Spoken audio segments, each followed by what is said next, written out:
बाद दिल्ली की Delhi coaching centre के पूरे हादसे से जुड़ी बड़ी अपडेट। कोचिंग के बेसमेंट का वीडियो सामने आया है। बेसमेंट में दिख रहा है पानी ही पानी। और देखिए, कल रात को ये पूरा हादसा हो जाता है जब अचानक से दिल्ली के राव आईएएस कोचिंग सेंटर में पानी आ जाता है। बेसमेंट में पानी ही पानी भर जाता है। स्टूडेंट्स कई सारे बेसमेंट में मौजूद होते हैं जो कि लाइब्रेरी में पढ़ाई कर रहे होते हैं, लेकिन उस बीच अचानक से पानी आने की वजह से इससे पहले स्टूडेंट्स अपने आप को संभाल पाते, वहां से भाग पाते, पानी बहुत ज्यादा अंदर भर जाता है। हादसे के समय की ये तस्वीरें भी फिलहाल आप अपनी स्क्रीन पर देख रहे हैं, जो कि ये वीडियो सोशल मीडिया पर अब जमकर वायरल हो रहा है। इस वीडियो में देखा जा सकता है किस तरीके से अचानक से जैसे फ्लैश फ्लड आती है उसी तरीके से पानी बेसमेंट में पहुंच जाता है और हर तरफ पानी ही पानी नजर आता है। स्टूडेंट्स कुछ समझ नहीं पा रहे हैं कि हो क्या रहा है, लेकिन उस बीच कई सारे स्टूडेंट्स ने अपनी जान वहां से भागकर बचाई। लेकिन दुखद खबर यह कि इस पूरे घटनाक्रम में 3 स्टूडेंट्स अपनी जान गंवा बैठते हैं।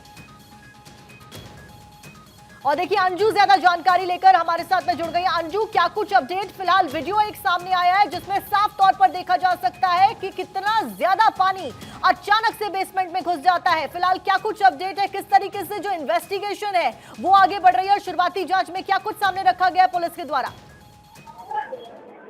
देखिए, यहाँ पे अगर मैं माहौल की बात करूँ है वो यहाँ पर प्रोटेस्ट करते हुए नजर आ रहे हैं और मांग कर रहे हैं कि अधिकारी यहाँ पर आए और उनकी जो मांग है वो कई पैदल मार्च भी निकाले की पूरे दिन में। और उसी तरह से कोचिंग के सामने माहौल बहुत ही ज्यादा गंभीर बनी हुई है और यहाँ पे तमाम स्टूडेंट है और पोस्टर भी तैनात है। पोस्टर की बात पोस्टर भी तैनात है और इसका जो माहौल है वो बहुत ही ज्यादा गंभीर बताया जा रहा है। ठीक है अंजू, एक बार फिर से आपके साथ में संपर्क साधने की कोशिश करेंगे। आपकी आवाज क्लियर नहीं आ पा रही है, लेकिन फिलहाल 2 तस्वीरें लगातार हम लोगों को, आप सभी को स्क्रीन पर दिखा रहे हैं, जिसमें पहली तस्वीर उस वक्त की जब अचानक से पानी आता है और अफरा तफरी का माहौल देखने को मिलता है। सभी स्टूडेंट्स बेसमेंट में मौजूद होते हैं, लाइब्रेरी में पढ़ाई कर रहे होते हैं, लेकिन अचानक से पानी आ जाता है। एक्सक्लूसिव तस्वीरें भारत 24 पर फिलहाल आप देख रहे हैं। दिल्ली के कोचिंग सेंटर में कैसे पानी घुस जाता है और उसके बाद 3 स्टूडेंट्स इस पानी में डूब जाते हैं, उनकी जान चली जाती है, लाखों की फीस दी और बदले में क्या मिला, ये तस्वीर है फिलहाल आपकी स्क्रीन पर। जब बेसमेंट में पानी घुसा, अचानक से सभी लोग वहां से भागना शुरू कर देते हैं। हालांकि कई लोग भागकर वहां से अपनी जान बचाने में सफल रहते हैं, लेकिन 3 स्टूडेंट्स अपनी जान गंवा बैठते हैं। फिलहाल उनके शव को पोस्टमार्टम के लिए आरएमएल अस्पताल में भेज दिया गया है। पुलिस जांच पड़ताल कर रही है। वहीं सियासत भी इस पूरे मुद्दे के ऊपर गरमाती हुई नजर आ रही है। एक तरफ सिस्टम का फेल्यूर इसको कहा जा रहा है, क्योंकि अगर वक्त रहते नालों की सफाई की गई होती, ड्रेनेज सिस्टम दिल्ली के दुरुस्त होते, तो इस तरीके की तस्वीरें सामने ना आती, इस तरीके की सिचुएशन ना खड़ी होती और ड्रेनेज सिस्टम इसके पीछे सबसे बड़ा जिम्मेदार ठहराया जा रहा है। लेकिन तस्वीर में आप देखिए किस तरीके से एक दूसरे की सहायता करते हुए स्टूडेंट्स और लोग नजर आ रहे हैं, एक दूसरे को बचाते हुए लोग नजर आ रहे हैं। सीढ़ियों के सहारे ऊपर ये लोग आते हैं, लेकिन इस बीच 3 जानें पानी में फंसी रह जाती हैं, बेसमेंट में फंसी रह जाती हैं और उन तीनों स्टूडेंट्स की मौत हो जाती है। फिलहाल इन 3 छात्रों की मौत का जिम्मेदार किसको ठहराया जाए? कोचिंग सेंटर को ठहराया जाए, सरकार को ठहराया जाए, सिस्टम को ठहराया जाए, या फिर बारिश को ठहराया जाए? ये तमाम सवाल फिलहाल खड़े किए जा रहे हैं। वहीं इन तीनों स्टूडेंट्स के परिवारजनों का रो रो कर बुरा हाल है। तस्वीरें एक्सक्लूसिव भारत 24 पर हम आपको दिखा रहे हैं। ये वो coaching centre, Rao IAS coaching centre, जहां पर सिविल सर्विसेज की तैयारी करने के स्टूडेंट लाखों रुपए की फीस देकर पहुंचते हैं, पढ़ाई करते हैं। और आप उस समय, जिस समय पूरी घटना होती है, जिस समय अचानक से पानी बेसमेंट में पहुंचता है, उस वक्त भी ये सभी स्टूडेंट पढ़ाई कर रहे थे, लेकिन देखते ही देखते अचानक से पानी आ जाता है और इससे पहले वहां से निकल पाते कोई स्टूडेंट टेबल पर चढ़ गए, जो जांच पड़ताल में शुरुआती सामने आ रही है बात। हालांकि ऑफिशियली अभी तक कोई स्टेटमेंट जारी नहीं किया गया है, लेकिन फिलहाल जो शुरुआती खबरें सामने आ रही है उसके मुताबिक बायोमेट्रिक सिस्टम था वहां पर, जिससे लोगों को निकलने में थोड़ा समय लगा, वहां से वो लोग भाग नहीं पाए। कुछ स्टूडेंट्स टेबल पर चढ़कर अपनी जान बचाते हुए नजर आए। लेकिन फिलहाल ये वीडियो ठीक उस समय का जब पानी अचानक से आता है और फ्लैश फ्लड की सिचुएशन में यहाँ पर सब कुछ नजर आता है। अंजू ज्यादा जानकारी के साथ एक बार फिर से हमारे साथ जुड़ गई। अंजू, क्या कुछ अपडेट? फिलहाल ये तस्वीरें डरा देने वाली हैं। 3 स्टूडेंट्स अपनी जान गंवा चुके हैं। ऐसे में पुलिस प्रशासन का क्या कुछ कहना है? इन्वेस्टिगेशन कितना आगे बढ़ पाई है? देखिए, 3 स्टूडेंट ने अपनी जान गंवाई है, लेकिन ये आंकड़े बढ़ सकते हैं। सूत्रों से मिली जानकारी के अनुसार बताया जा रहा है कि ये जो मौतों का आंकड़ा है वो बढ़ सकता है। यहाँ पर मेरे साथ एक स्टूडेंट भी मौजूद है जो इन तरह की कोचिंग्स के ऊपर जो चलाई जाती है, एक्चुअली कुकुरमुत्ते की तरह कोचिंग की भरमार है, लेकिन अगर व्यवस्था की बात की जाए तो वो नील बटा सन्नाटा है। फीस तो पूरी ली जाती है इनसे, लेकिन जो व्यवस्था है वो नहीं दी जाती है। आपसे बात करना चाहेंगे, क्या कुछ माहौल देखने को यहाँ पे कल रात की बात करें तो मिला है? रात से हम लोग हैं, जैसे पता चला कोई मेरे जानने वाले भी यहाँ पढ़ते थे। और आपको पता होगा कि ये कोई नई घटना नहीं है। आए दिन 3 दिन पहले नीलेश भाई मेंस लिखना था, चौथी बार में उसका प्रीलिम्स हुआ था, वो ऐसे ही पानी वाटर लॉगिंग दरवाजे रोड पर जाते हुए करंट लगा और मारा गया।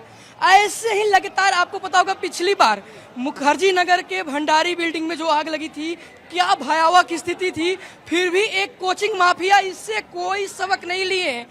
कोचिंग माफिया के साथ साथ सारे शासन प्रशासन की बातें करूंगा मैं, क्योंकि बात होती है ड्यूटीज की, आर्टिकल 51A की, तो हम तो अपना ड्यूटीज निभा रहे हैं। आप फीस के नाम पर मोटी रकम लेते हो। हम लोग कई सारे ऐसे मेरे मित्र हैं जानने वाले जो अपने माँ के गहने बेचकर, खेत बेचकर आते हैं पढ़ने के लिए, लाखों रुपए फीस लेते हैं, लेकिन सुरक्षा के नाम पर कुछ नहीं। रात से यहाँ बैठे हैं, आप बताइए एक भी कोचिंग वाले आए क्या? कोचिंग वालों का ये नैतिक जिम्मेदारी नहीं है क्या? हम पूछ रहे हैं, क्या सारे देश के हमारे जितने भी माता पिता हैं और जितने युवा हैं, उनसे मेरा सवाल है कि क्या अपने धड़कनों को, अपने भाई को, अपने बेटे को हमको भेज रहे हो यहाँ? हम वर्षों से यहाँ संघर्ष कर रहे हैं, लेकिन यहाँ पता चलता है सुरक्षा के नाम पर कोई इंतजाम नहीं है। और टीचर जो आजकल मास्टर गुरु बन रहा है, वो गुरु जानते हैं क्या कहता है? वो कहता है, मैं बोल रहा हूँ, उसको रिस्पेक्ट नहीं मैं करूंगा, एक भी नहीं आया हमारे लड़ाई में। वो जानती है क्या कहता है कि कुछ नहीं होगा तो तजुर्बा होगा। अरे तजुर्बा नहीं, तुम मौत दे रहे हो। ये मौत नहीं है, ये मर्डर है।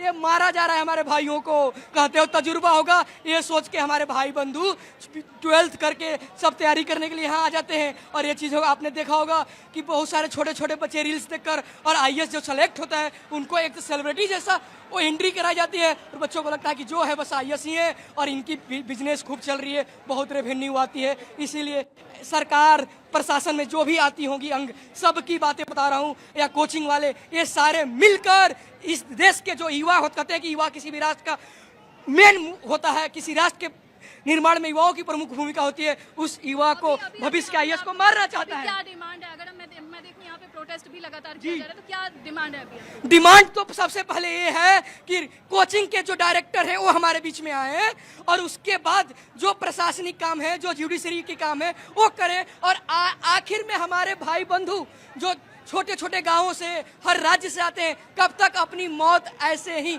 मारते रहेंगे? कब तक इनसे मर्डर होते रहेगा इन युवाओं का? ये मर्डर है, ये कोई मौत नहीं है। आप देखिए किस तरीके से थोड़ी सी बारिश होती है और पानी भर जाती है। तुम लाखों रुपया फी लेते हो, क्या करते हो? विदेश में भेज देते हो अपने बच्चों को पढ़ने के लिए, और हम जैसे युवाओं से फी लिए हो उसका कोई ध्यान नहीं है। तुम हमारा पैसा लेकर तुम फिल्में बनाते हो कि रीस्टार्ट करके युवाओं को तुम मार रहे हो। क्लियर बोल दो कि हम युवा को, हम इतना ही सीट रख सकते हैं, इतने बच्चों को ही बैठा सकते हैं। एक एक क्लास में हजार बच्चे बैठते हैं।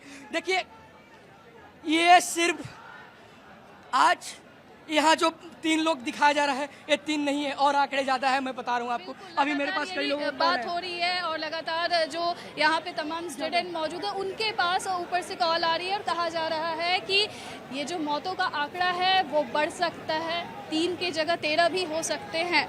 और अगर मैं इस कोचिंग सेंटर की बात करूं तो कोचिंग सेंटर बताया जा रहा है कि लगभग 1.5 साल पहले बना हुआ है, और यहाँ पर पानी की जो समस्या है वो 4 साल से लगातार बनी हुई है। लोगों के घरों में, कोचिंग सेंटर्स में पानी बेसमेंट के अंदर भर जाता है, और इस कोचिंग सेंटर में भी स्टूडेंट्स की क्लासेस बंद हो जाती हैं क्योंकि पानी भर जाता था। और लगातार इस तरह की जो घटना है वो होती आ रही है, जिसपे आक्रोश और ये आंसू बयां करते हैं कि किस तरीके से स्टूडेंट्स लाचार नजर आ रहे हैं। सिस्टम के फेल्यूर के सामने सब कुछ लाचार नजर आ रहा है। इनका दुख और दर्द साफ तौर पर इनके शब्दों में नजर आता है। अंजू, इस बीच तस्वीरें लगातार आप दिखा रही है, जो मांग है वो रख रहे हैं कि यहाँ पर मेयर आए, उच्च अधिकारी आए, और कैंडल मार्च निकालने की भी बात यहाँ पर की जा रही है। तो देखिए लगातार तस्वीरें हम आपको दिखा रहे हैं दिल्ली से, जहां पर ओल्ड राजेंद्र नगर में ये पूरा घटना घट जाती है, बड़ा हादसा होता है। लापरवाही इसके पीछे सीधे तौर पर एक मुख्य वजह बताई जा रही है। किस तरीके से स्टूडेंट्स पढ़ाई कर रहे होते हैं, लाखों रुपए फीस इन स्टूडेंट्स के द्वारा दी गई है इस कोचिंग सेंटर में पढ़ने की। राव आईएएस कोचिंग सेंटर ये है जहां पर स्टूडेंट्स आईएएस की प्रिपरेशन कर रहे थे, जहां पर ये स्टूडेंट्स पढ़ाई कर रहे थे। और जिस वक्त ये पूरा हादसा होता है उस वक्त भी ये सभी स्टूडेंट्स लाइब्रेरी में बैठकर पढ़ाई कर रहे थे, लेकिन इनको नहीं पता था कि मौत इनका इंतजार कर रही है। अचानक से पानी आ जाता है, बेसमेंट में पानी पानी हो जाता है। इससे पहले सब कुछ समझ पाते तब तक बहुत देर हो गई थी। सभी लोग एक दूसरे को बचाते हुए भी देखे गए। वीडियो लगातार हम आपको दिखा रहे हैं उस वक्त का जब ये पूरा पानी बेसमेंट में घुस जाता है। हालांकि 3 स्टूडेंट अपनी जान गंवा जाते हैं और कई स्टूडेंट जो हैं वो अपनी जान बचाने में सफल रहते हैं। कोचिंग सेंटर से जुड़ा ये पूरा बड़ा मामला और हादसे वाली बिल्डिंग में बेसमेंट में पानी घुसा, बेसमेंट में स्टोरेज बनाने की इजाजत मिली थी। तो देखिए फिलहाल ये बड़ी अपडेट सामने आई है। जैसे जैसे समय बीत रहा है वैसे वैसे नए खुलासे हो रहे हैं। अब फिलहाल कोचिंग सेंटर से जुड़े पूरे मामले में हादसे वाली बिल्डिंग में 2 बेसमेंट थे, बेसमेंट में स्टोरेज बनाने की इजाजत मिली थी। लेकिन बड़ा सवाल यही खड़ा होता है कि आखिरकार अगर स्टोरेज बनाने की जगह मिली थी तो वहां पर लाइब्रेरी बनाकर स्टूडेंट्स पढ़ाई क्यों कर रहे थे? यानी कि साफ तौर पर कोचिंग सेंटर की बड़ी लापरवाही, कोचिंग सेंटर का यह पूरा मामला जिसमें कोचिंग सेंटर के ऊपर सवाल अब खड़े हो रहे हैं। और देखिए फिलहाल पल पल की अपडेट आपको दे रहे हैं। मेयर शैली ओबराय ने एमसीडी कमिश्नर को दिल्ली में नियमों का उल्लंघन करने वाले कोचिंग संस्थानों के खिलाफ में तत्काल एक्शन लेने का आदेश जारी किया है। आपको बता दें कि दिल्ली की मेयर शैली ओबराय ने अपने पत्र में लिखा है कि दिल्ली भर में फैले उन कोचिंग संस्थानों के खिलाफ में तुरंत कार्रवाई की जाए जो कि अपने बेसमेंट में कमर्शियल गतिविधियां चला रहे हैं। क्योंकि इस कोचिंग सेंटर यानी कि राव आईएएस कोचिंग सेंटर के बारे में खुलासा हुआ है कि यहां पर स्टोरेज बनाने की परमिशन मिली थी, लेकिन स्टोरेज की बजाय यहां पर लाइब्रेरी चलाकर स्टूडेंट्स पढ़ाई कर रहे थे। यह नियमों के खिलाफ है, साथ ही बिल्डिंग से जुड़े नियमों का भी उल्लंघन है। शैली ओबराय ने कहा ऐसी इमारतों की पहचान करने के लिए तुरंत जांच शुरू की जाए और उसके खिलाफ भी एक्शन लिया जाए। कि कल एक बहुत ही दुखद घटना हुई। राजेंद्र नगर के कोचिंग सेंटर की बेसमेंट में पानी भर गया और कुछ बच्चे ट्रैप हो गए।